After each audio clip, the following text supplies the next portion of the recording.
Arsenal by some fluke scored 3 goals inexplicably. Treasury is not available and CS loans is available. That's what I said. Senator Sifuna. Honorable Speaker, I think we had agreed on certain basic rules of decorum when cabinet secretaries are asking for, an adjournment of their appearance. First, the letter that you have referenced with regard to the cabinet secretary for Treasury. I didn't hear you giving the reason why he's saying he's not coming. And did I hear you correctly saying that the letter came this morning?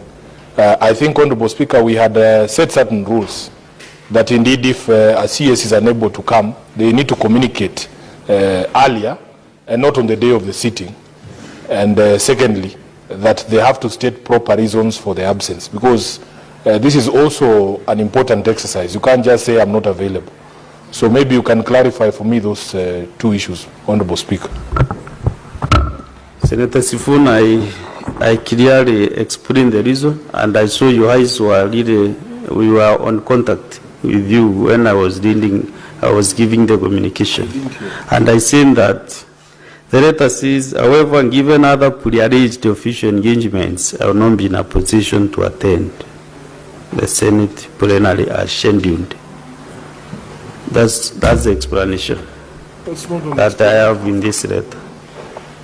But unfortunately now the CS environment is here and I don't want to engage on that discussion when we have a visitor, unless if she gives us 5 minutes to settle that matter with the senators. It is good that she hears what we have to say, because she's a colleague in the cabinet. And this very fate might befall her one day. Honorable Speaker, so that she can also know what will before her in case she doesn't respond. Yeah, and to communicate to cabinet. You know, many of us are football fans, Honorable Speaker. We stayed up very late last night to watch a game, but had the fortitude to wake up very early to come. Which game was that, and what were the results? Were they it was an Arsenal versus Madrid game, and yeah, what are the results? Arsenal by some fluke scored 3 goals inexplicably.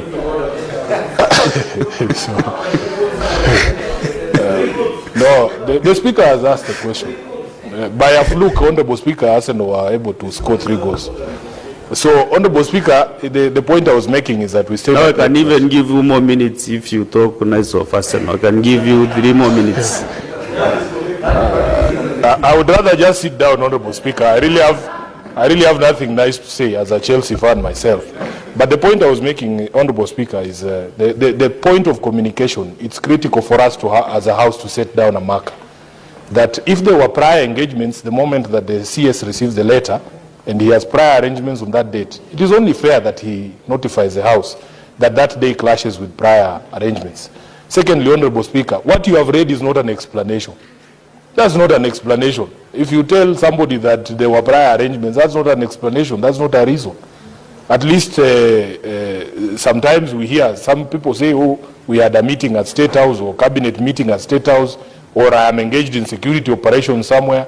That is a reason. But what that letter states, in my very humble opinion, is contempt of this House. Honorable Senators, let's do this.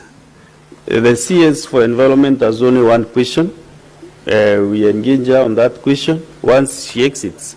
Then as we transit to the time that was allocated for the CS Treasury, then I'll give you some minutes to ventilate on that matter.